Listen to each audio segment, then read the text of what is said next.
Well, let's just start with this incident in particular. Um, I don't know all the details. I do know that there are some people who are sympathetic to the Polish government, saying that this airplane landed at the wrong airport, that didn't have the appropriate paperwork, and that they were non-cooperative. That could just be Polish, making up excuses. What we do know is that Poland is not a fan of these peace initiatives, and so and and we also do know the following: that the Polish are some of the most racist people in Europe. We know that because there were a number of African students studying in Ukraine when this conflict started, who tried to flee together with other Ukrainian refugees to Poland, and they were stopped at the border because they were black. Um, the Poles are just straight up racist. So, I think that more investigation has to be done, but you have to understand, with the history of racism, that people are allowed to assume that the actions that are taken towards a security detail were racist in terms of their intent, and also disruptive, to try and disrupt the peace process. And that's the reality. Look, there's only been one nation that has actively sought a negotiated settlement to this conflict, and that's Russia. Russia sought this through the Minsk Accords from 2014 up until the start of the conflict in February 2022. Russia kept saying, please implement Minsk. If you implement Minsk, all of this goes away. But we now know that the Ukrainians, the Germans, the French viewed Minsk as nothing more than a sham. It was designed to deceive the Russians, to buy time to build a Ukrainian army capable of carrying out offensive operations to resolve the situation in the Donbass.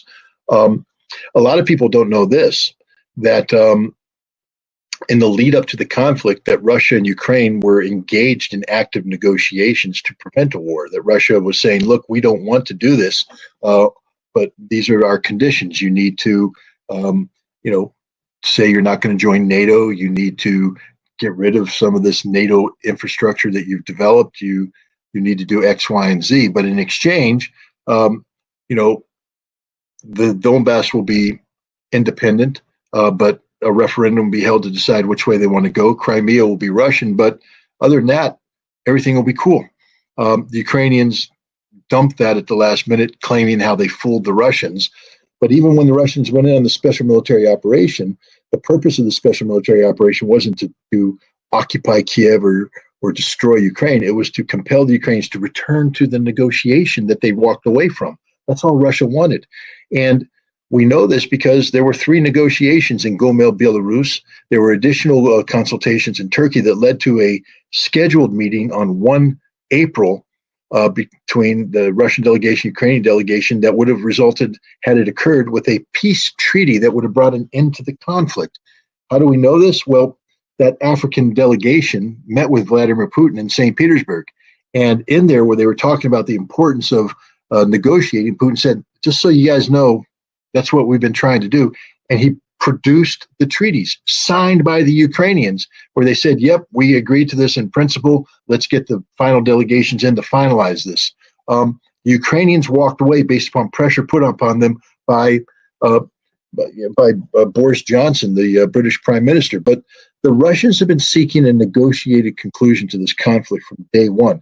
And here's, again, the irony is the peace treaty that Ukraine was offered on 1 April is pretty much what the Ukrainians are saying they want now.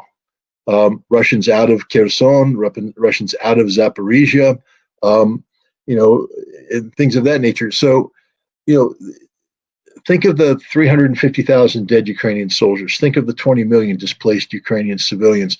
Think of the $1 trillion in damage that's been done to Ukrainian infrastructure. And all that could have been avoided had the Ukrainians just negotiated in good faith. But they haven't. The only party that has negotiated in good faith is the Russians. And but I think the day of negotiations over. I think the Russians are no longer seeking to bring Ukraine to the table. They're seeking the strategic defeat of Ukraine now. And that's how this war has changed. And the difference between the Russian objective of seeking the strategic defeat of Ukraine and the Ukrainian objective of seeking the strategic defeat of Russia is only one side is actually able to achieve the desired outcome. and that's Russia able to decisively defeat Ukraine, which is happening as we speak. The Ukrainian army is being chewed up, spit out, and they don't have the ability to replace these troops with sufficient training or equipment to have a meaningful impact on the battlefield. This war is heading to its final concluding moments. Well, for the Ukrainians, there's two facets to this problem. We'll start with the non-Nazis, the average Ukrainian.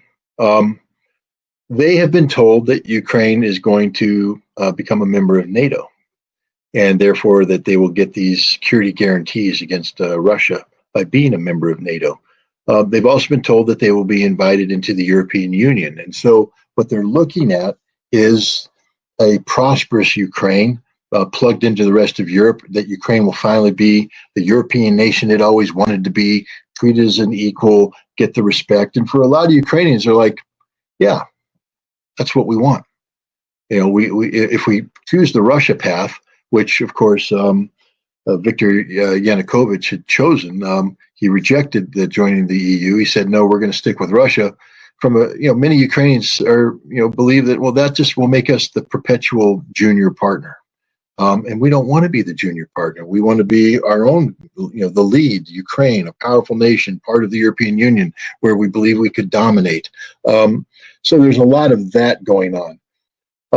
There's also the fact that this conflict provides the only pathway to power for the Banderists, for the Nazis.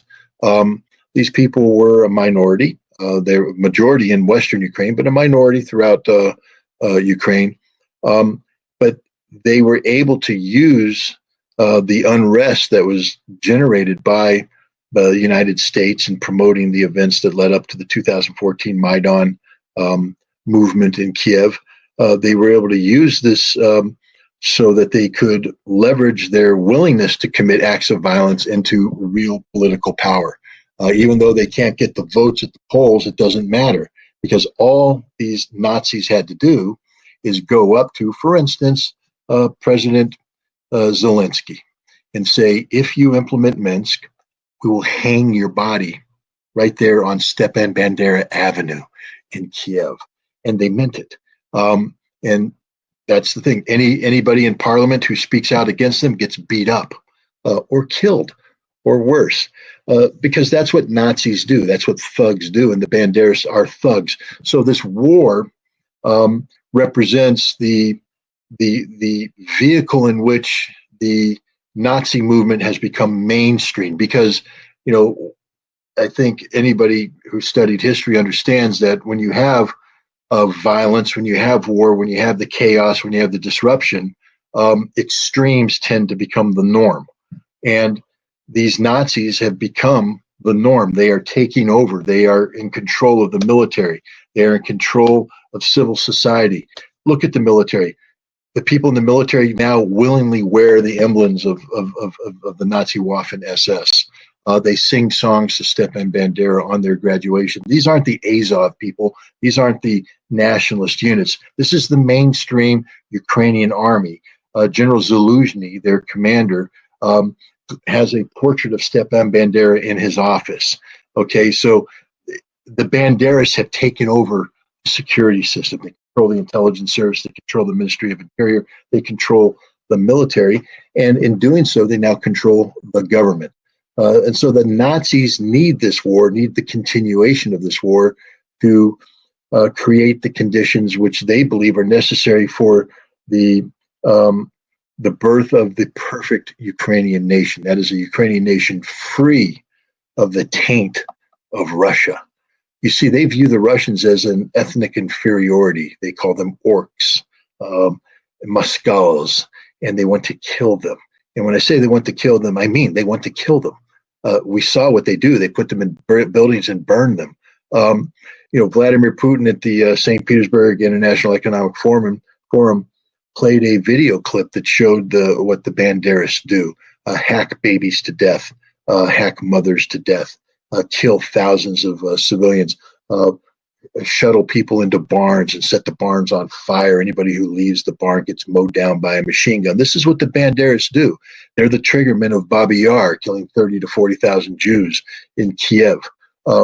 They were the people who carried out rampages throughout Eastern Europe. They were the thugs that the Nazis used to intimidate people and murder people. And these are the people who declared war against the Polish citizens. Volyn massacre, 110,000 people slaughtered by the Banderas from 1943 to 1944. The Banderas are the people that the CIA turned to at the conclusion of World War II, using German Nazi intelligence, which were running the Banderas as a stay-behind force to disrupt the Red Army, Soviet Army. The CIA took over that operation, and from 1945 until 1954, CIA ran a covert war inside Western Ukraine, inside Poland, inside Ukraine proper, that resulted in the deaths of around 48,000 Soviet security forces. 48,000. That's sort of like almost what the Americans lost in Vietnam. It killed 250,000 Russian civilians. That's 250,000, in case people have trouble understanding what I'm saying. And probably cost another 150 to 200,000 Banderist supporters. This was an extraordinarily bloody conflict that nobody knows about. The CIA backed it. Now, in 1954, when the Banderas were finally defeated, around 150, 200,000 of them fled Ukraine to go into diaspora. They live in Canada, they live in Great Britain, they live in Australia, they live in America. 60 miles from here, from Albany, New York, is a little sleepy village of Ellenville, New York. In Ellenville, they have a park called Heroes Park. And in Heroes Park, they have a statue to Stepan Bandera and other Nazi thugs, Nazi murderers, Ukrainian nationalists, all. And every summer, the American-Ukrainian community gathers there, and they have children camps where they wear Nazi uniforms. They hold Stepan Bandera's photograph. They sing praises. They have torch parades. This is in America today. Right now, we have Nazi parades glorifying the triggerman of Adolf Hitler's Waffen-SS, who is responsible for the deaths of hundreds of thousands of people. And this is the national hero of Ukraine as we speak. These Banderists are empowered by this conflict. So the longer this war goes on, the more powerful and influential they become. And this is part of a CIA strategy. I'm trying to tell people that Banderists have always worked for the CIA since the end of the conflict.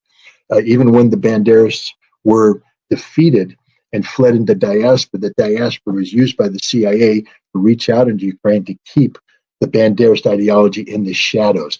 Now, they had some help with a big assist from Nikita Khrushchev. You remember in 1954, they're defeated. About 150,000 of them were arrested and sent to the Gulag, 10, 15, 25-year sentences because they're bad people. But in 1956, Nikita Khrushchev decided that he was going to expose the crimes of Joseph Stalin. And he began the process of, condemning Stalin. In order to do that, he opened up the Gulag and let everybody out and said they're political prisoners, including 150,000 Banderists who returned to Ukraine and now reintegrated themselves into Ukraine. And from 1956 until 1990, the CIA paid them to get back into power, to insinuate themselves. It's an ongoing CIA operation. Now, in 1990, the CIA stopped paying them because the Cold War was over. The wall was going to come down. It had come down. They were there. But the CIA, it's not that the United States stopped paying them. The CIA just found different ways to pay. For instance, instead of the CIA paying them directly, they used the National Endowment for Democracy, or they use other non-governmental organizations to provide funding for these Banderists. And we can see through Victoria Nuland's intercepted phone call in 2014 that she knew that the people she was picking were close to the right sector, to the Banderists. She was deliberately trying to promote these Nazis into high government offices because that's been the American plan. We've been using the Banderists all along. And so this conflict is desirable not only for the Banderists, but for the United States, because it allows us to empower those whom we really want to govern. This is why Congress, again, this is something for people to reflect on. Let's take a good Jewish American boy named Jamie Raskin. Now, he is a representative from the state of Maryland.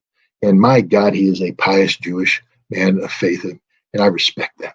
And he's somebody who felt strongly about the fact that U.S. taxpayer dollars in 2015 were being used to train something called the Azov Battalion. And so Jamie Raskin and others supported an amendment to the Defense Authorization Act that said no money, American taxpayer money, can be used to train the Azov. Why? Because they're Nazis. He said, we're not going to pay for training Nazis. Jamie Raskin. Last year in 2022, Jamie Raskin was one of several congressmen who denied there being Nazis in Ukraine when American representatives reminded him that there was an amendment to not fund them. He said, you're supporting Vladimir Putin by manufacturing the lie that there are Nazis in Ukraine. Then he turned around and invited 4 Azov Battalion thugs, murderers, Nazis, into the People's House where they were celebrated, wined, dined. They were allowed to sell the patches with Nazi symbols, sell them in an auction in the United States Congress to raise money for what? For the Nazis. We have lost our moral compass. We have lost our way. We are supporting the sickest, crudest, most odious people on the planet. And we support them by continuing the slaughter, by continuing this war. We know they can't win, but we do it anyways because the goal is to kill Russians. And the people who like to kill Russians are the Banderists. One of the best way to solve a problem is to accurately define the problem first. And what we have right now are people in Washington, D.C., saying that the solution to the problem is continuing to double down on stupid, in effect, to continue this investment into the slaughter of Ukrainian men and the destruction of Western technology, etc., because they say the threat is so real, so visceral that we have no choice but to do this. Now, normally, this kind of policy would be challenged by the people's representatives, the United States Congress, where you would bring people in and have hearings and discuss this issue and say, well, you've said this, but let me ask you some questions. Let me demand some answers. Let's get some accountability here. Let's check, do some fact checking. Congress isn't doing that. There are things happening right now. I mean, to give you an example, the Pentagon just accounting error, $6.5 billion. What the hell? That's $6.5 billion more that we can use to, we're double tapping corruption so that our defense industry makes even more money off the American taxpayer. How stupid can we be? Apparently very stupid. Nobody's asking General Miley the question of if you knew that this, again, here's just be some of my questions that I would ask General Miley. General, how long does it take to train a U.S. Marine? And he'd say, well, 13 weeks of basic training. Okay, is that Marine after basic training ready to go into combat? No, sir. He now has to go into advanced individual training where he becomes an expert in his military occupation specialty. Wow, thanks, General. And how long does that take? That will take another, depending on the specialty, that could take anywhere from another, 10 weeks to several months of intensive training. Is the Marine ready to go to combat now, General? No. The Marine must now join his unit and begin an intensive program of integrating into the unit, training for the specific tasks given in the mission focus of the unit. How long does that take, General? That could take anywhere from 6 months to a year. So, General, you're telling me that in order to have a Marine ready for combat, he has to be trained for about, a year and a half. That's right. Okay. Oh, gosh, now let's talk about the Ukrainians. How much training did the Ukrainians have that you brought to Grafenvor? Well, the average Ukrainian had about 7 weeks of training, maybe 5 weeks tops. And now you put them in contact with advanced NATO equipment. How long does it take to train them on that? To train somebody to operate the Leopard tank? Well, normally the training will take about 5 months. How long did you give the Ukrainians? Oh, we gave them about 5 weeks. And now you've introduced them to combined arms warfare. Very complicated thing. Yes, yes. Our units take anywhere from 6 months to a year to learn how to do combined arms operations. And how long did you give the Ukrainians? We trained them in 4 weeks. So you took Ukrainians with no training. They don't know how to use equipment, and you exposed them to something doctrinally that they couldn't have learned. And then you allowed them to go to war. You murdered them. You see, had American troops been sent into combat with the level of preparation that Ukrainian troops were, Congress would be screaming. If 13,000 body bags came home in less than 3 weeks from any conflict, Congress would be saying, what the hell is going on? And if General Miley went before Congress and claimed to send American troops together with that kind of training he gave the Ukrainians, he'd be criminally negligent. He'd be liable to prosecution because it's murder what he's done. But because they're just Ukrainians, it's okay. We can murder them because we don't care about them. This is the awful reality of the situation that we see today. Americans claim to care about Ukraine. Hell, they virtue signal all over the place with those flags. But we don't care about them because if we did, we would never allow this to happen. This isn't how friends treat friends.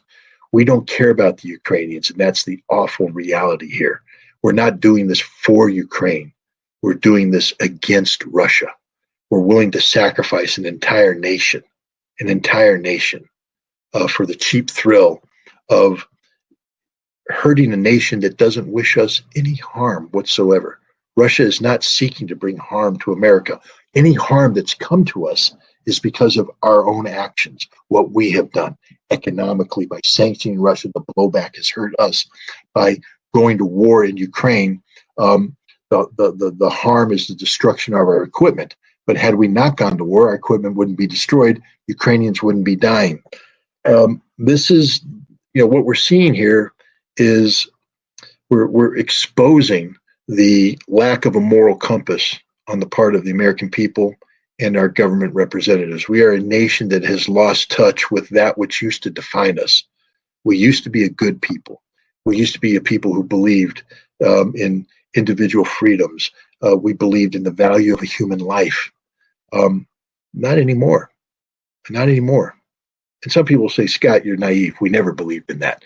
And yeah, you could make the case. Korea, we certainly didn't like the Koreans, the South Koreans. We killed a lot of them. Vietnam, well, yeah, we killed a lot of South Vietnamese as well. We're not very good at that. Afghanistan, threw the whole country under the bus. Syria, yeah, we don't care. I guess I have to modify my statement. We don't care about anybody because we're incapable of being friends with anybody. America is only friends with itself, and even then we're not. Because look at the amount of homeless we have. Look how we treat our ethnic minorities. Look how we treat African Americans. Look how we treat anybody, people who don't have money, because that's all we care about is money. Show me the money. If the money's there, you're my friend. Until the money runs out, and then we dump you. That's the horrific reality of America today. And this is a sick nation. This is a diseased nation. We have to heal ourselves. And the best way to do that is to stop committing crimes overseas in the name of the American people and bring the resources home and learn to refocus ourselves on who we could be. The Russians have a higher regard for the American people than the American people have for themselves. And that speaks volumes.